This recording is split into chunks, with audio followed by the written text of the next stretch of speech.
Hey agents, it's Manny. If you play through all the regular content and looking for additional challenges, then maybe you should try a hardcore agent. You might be also asking, what exactly is a hardcore agent? Well, to sum it up quickly, you only have one life, there is no respawn.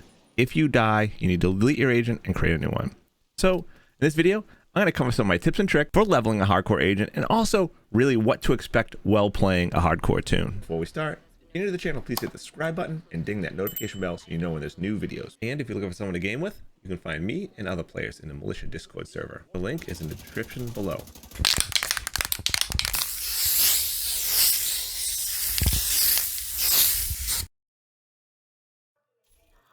All right, agents, when you first get to the White House, you're going to go talk to the division coordinator, then you're going to come down and you're going to pick your first skill. Your first skill should be the Reviver Hive. All right, this is your get out of jail free card.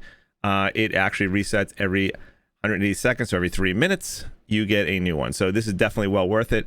It triggers automatically. If you're new to the game, most people aren't going to be new playing hardcore, but if you're new to the game, it automatically deploys if you go down and you don't EMP'd or anything like that. All right.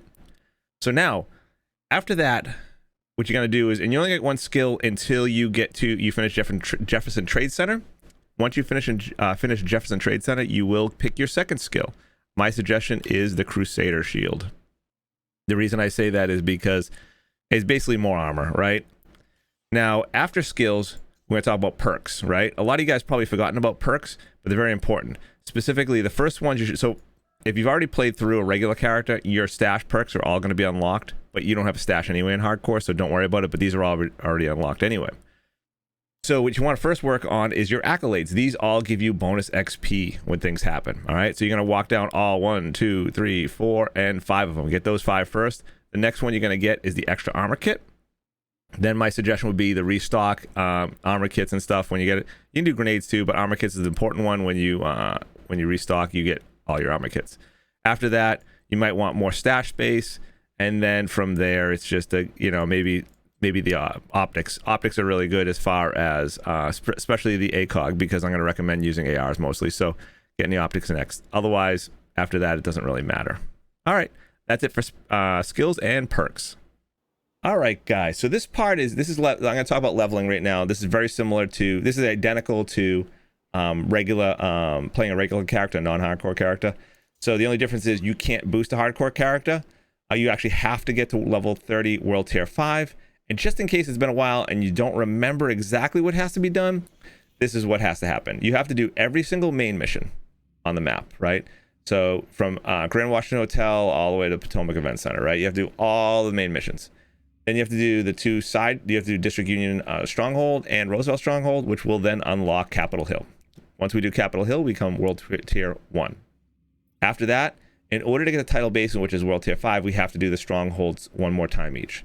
But in order to unlock the Strongholds, there are 2 missions that are locked to it, all right, that unlock it. So for this one, it is actually Grand Washington Hotel, which I did already, and also Jefferson Trade Center to unlock DUA. For Capitol Hill, you can see it's a space admin, and it's actually air and space. Once we do that, then we become World Tier 3. And then to become World Tier 4, we have to do Federal Emergency Bunker and Potomac Event Center, finish up Roosevelt, and your World Tier 4. Now you could do these in different orders. It doesn't matter. You do Roosevelt, Capitol Hill, DUA, Capitol Hill, DUA. Roosevelt doesn't matter, but you do have to unlock the 2 missions first before you do the actual Stronghold.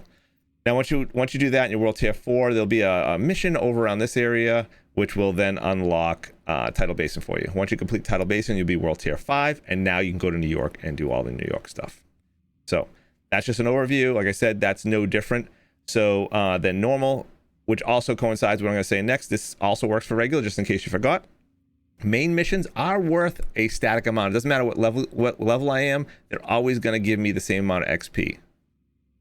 Side missions scale with your level. Side missions are always worth 1/3 of what you need to level. So what I say to this is try to hold off doing side missions as long as you can.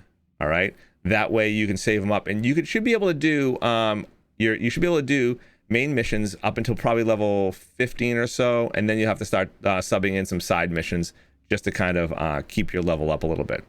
I'll recommend this for hardcore. Do not go less than 2. Don't go more than 2 levels lower than what the mission is. for example, I don't remember the exact mission. Say Viewpoint Museum is level 7. Don't be under level 5. If American History Museum is 9, don't be under 7. I don't remember if that's the exact numbers, but don't be less than 2, because it gets very, very difficult to do the missions, and you're going to end up dying if you're too low. If this was a regular mission, I'd be like 3 or 4 levels lower, and I would just blow through all of them and not worry about it. Because if you die, you just respawn. Hardcore, you cannot respawn, so be careful. That's my suggestion. So wait till you can't do them anymore, and then wait till you're like 3 levels lower, then start doing a couple side missions to fill in. And it's also worthwhile once in a while to hit like resource convoys and things like that along the way pretty quickly to do it. And that's that. All right, another this is a tip I have for as far as leveling goes and your inventory. My recommendation is this: is any gear you pick up, hold on to it. There are a bunch of projects, as you can see here on the screen. We have to donate gloves, helmets, backpacks, knees, anything like that. So do not dismantle your gear. Just hold on to it, right? And that's why we said go get one of the perks I suggested to get was more backpack space. So make sure you do that. Always pick up, when you run by, pick up steel, pick up comms, pick up, you know, anything that you run by, because everything you pick up is a little bit of XP, and every little bit of XP helps. Plus the steel, the polycarbonates, and all that other stuff, and the titanium will help you with these projects here. These projects will help you push yourself over the hump a bunch of times. There's a lot of them. Every time you go to a new safe house and you open the safe house up, you'll get one of these projects, and these projects are worth a good amount of XP. And these projects do scale with your level. So if you hold on to them and don't turn them in right away, they'll be worth more a little bit later. All right, now as far as the gear I typically look for, leveling, I'll almost always use an AR, FAMAS or a Police M4. You do get a Police M4 blueprint pretty early on, which is going to be a very good weapon. You can keep making those, and they'll be made at the level that you are at. So pretty much I go with a Police M4 most of the time. I just got FAMAS, now I can actually make FAMASs. Then my next thing is I typically try to go for red gear first, if I can get it, for a good level. Yellow gear I try to stay away from as much as possible, but right now, since I'm working on world tiers, I'm trying to get my gear score up, so I'm just taking the highest tier piece I can get, which is this is a 286, so I've gotten rid of everything else. Now, as I discussed a minute ago, I do not dismantle any of my gear as a hardcore toon, and I'm going to tell you why. The reason is this: you'll need the actual credits, the division credits, more than you need the resources. So you're going to be picking up resources as you go. And then the thing is, you want to just sell your gear to get as many division credits as you can, because division credits are going to be the hardest thing to get. And I'm going to show you why. All right, the reason we don't care about resources that much is because once you become World Tier 2, I know it's a long ways away, you can actually head over to Anaya, and you can actually buy resource sharing and blueprint sharing. So this will share it with your main account, even your regular account. It doesn't have to be a hardcore character. So you're gonna have, if you're like me and you have like 3,000 shade level on your regular account, you're gonna have plenty of resources. So get all those blueprints, get all those resources, but you can't share division credits.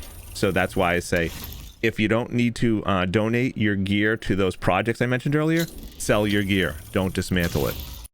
All right, so I don't remember the exact time frame, but at some point you're going to end up with this Anomaly mission in downtown East, and I'm going to show you really quickly how to do this safely, because this is the first time you approach and have to deal with a hunter.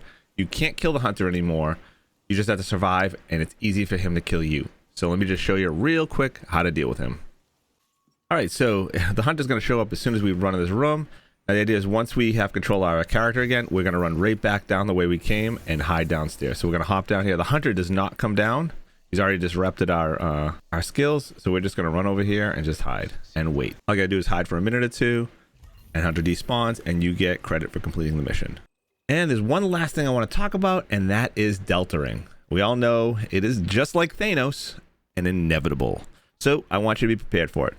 If you delta or disconnect when you're in a firefight, you'll most likely be dead when you log back in. It takes about 5 seconds to disconnect when playing a hardcore agent.